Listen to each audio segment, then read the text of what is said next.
We have Ron Paul, Congressman from Texas. Hello, Congressman. How are you, sir? Fine, thank you. Tell me the latest. You have this bill. You've been trying since 1983 to audit the Fed. Tell me the latest on the audit the Fed bill. Just breaking news. Last week we got that put into the reform package, which is a very, very complex group of regulations that aren't going to be good for the economy at all. But the good part of the audit bill got put in there. But today we were supposed to be right now in the middle of a 3 hours debate for that bill, and then go into the amendment process tomorrow and finish it up tomorrow. But all of a sudden we went into recess, and they're arguing now in the Rules Committee because some moderate Democrats are saying they're not satisfied with it. There are some Democrats who think they've gone just too far, and they're getting a message from, I guess, some of their people at home. Good. And they can win some of these votes if they're brought to the floor. Of course, they wanted to bring this to the floor without any amendments, or very few, but now there's a little rebellion going on, and it's very healthy, I believe. Okay. Congressman, I want to ask you one question. I haven't heard anybody explain this. AIG, the insurance giant, the Treasury gave money, right, to AIG. Right. We bailed them out. We think that somehow or another the Fed is funding. So it gave it to AIG. And then what happened was AIG was getting pressure. You got to pay some of this money back. So what they did is they took two companies and sold them to pay this money back that they got back from the Treasury. So they took that money from the sale and they gave it back to the Treasury. But what they sold these two companies to is the Fed. This circle here of money just being flushed in a giant circle seems like I don't know, something you would go to prison for if you tried this in the private sector. What's going on here, Congressman? Well, shenanigans, and that really makes the point of why we need to audit and find out what the Fed does. Also, some of the banks are paying it back. They don't want any restrictions on salaries and other things. So all of a sudden they're very rich and they're putting money back. But what they're probably doing is borrowing money through the discount window at less than 1%. And, you know, it's a carry trade. They put their money in a Treasury bill or something else, making 1% or 2% more. And all of a sudden, the banks have regained all those losses. But like you say, they churn this, and it's literally money coming from the Fed, which is indirectly coming from the taxpayer. When we come back, more with Ron Paul, and I'm going to explain this chart. This should chill you to your core. Next. Back with Congressman Ron Paul of Texas, who is trying to audit the Federal Reserve, which should absolutely be done. They'll come up with all kinds of excuses not to do it. I want to show America this chart here, Congressman. I'm sorry you're at a disadvantage that you can't actually see it, but it's debt trajectories, debt to GDP. Here's Luxembourg. Here is Switzerland, the only one that's going up. New Zealand is coming down. Austria, Germany is here. France is here. But here's the USA. Look at the trajectory on debt to GDP. We're now being talked to about possibly losing our AAA status. I know when I talked to you 2 years ago, maybe even 3 years ago, oh, everybody said that was crazy, we'll never lose it. They said that a year ago, that's crazy. Now it's starting to look more and more like a possibility. What does that mean to the average person? Well, I think it's very serious, and it means a whole lot that they're willing to admit, which has been, you know, a reality for a long time, because the AAA rating really doesn't mean anything, because nobody really invests in bonds. What individual would buy a 20-year bond so that they have money for their kids in 20 years to send them to college? Nobody does that. So all this rating is a gimmick, and if these gimmicks can be overcome and even the Moody rating system drops, and that means really, really bad news. That means the dollar's in big trouble. But the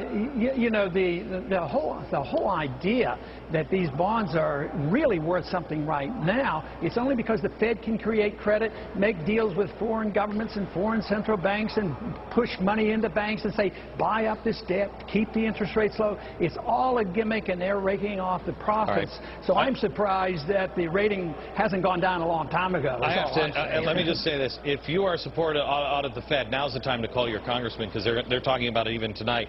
I want to talk to you one more thing about the EPA.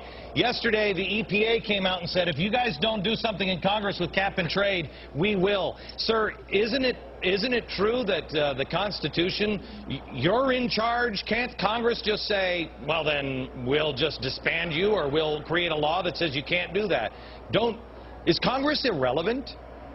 Yeah, they are, because all laws are supposed to be written by the Congress, but every regulation written by the administration for 100 years, is illegal and unconstitutional. It needs to be. It just is so blatant. Congress didn't act fast enough, so we'll write the law. All right. And, just think of executive orders. Those are laws, too. They're completely unconstitutional. Keep up the fight. Thank you very much. Right back in a minute.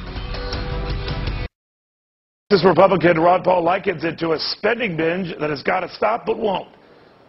Congressman, I'm just wondering, they're just speeding it up, right? I mean, they're actually revving it up. It's unbelievable. I conditioned myself. I've lived with this for a long time, but I'm still shocked at their ability to do this and do it with a straight face. I mean, they say, oh, yeah, deficits are important, but we'll take care of that later on. Oh, yeah, doubling the money supply is important, but we'll handle that later on. Then they just march right on.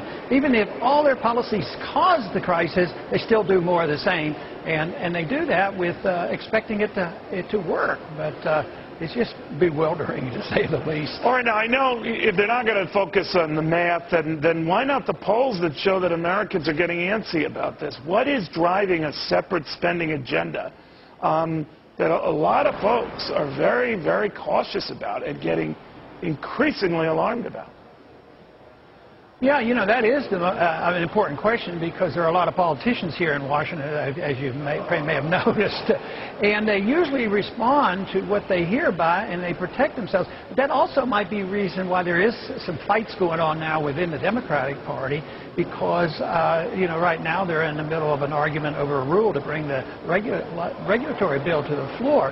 So that means some people are moderate and they don't want it, so maybe they are starting to hear these messages. But the one thing is they're slow to learn here. It's a real slow effort. So I work on the assumption that the people are about 15 to 20 years ahead of the Congress, and I think that makes a difference. All right, the president's poll numbers are falling a bit. Congress's, of course, have always been low, so they're just about as low as they've been. And yet they continue pushing this. Now, part of the argument for this, Congressman, when I was in Washington last week, was that the trend is our friend. The numbers are improving, the markets are improving, banks are stabilizing, lending is slightly increasing, and that this is all the result of all of this spending. What do you make of that? Well, I think they are looking at the wrong picture. I mean, most people don't just watch the stock market ticker every single minute of the day saying, oh, yeah, and the government statistics says, oh, things are getting better.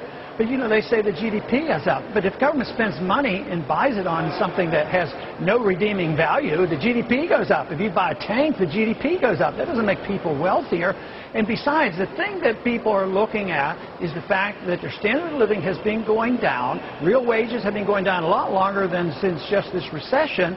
But it's and the unemployment rates are always higher than the government admits. They're starting to talk a little bit about unemployment rate maybe being really 17% if you count the people not looking for work anymore.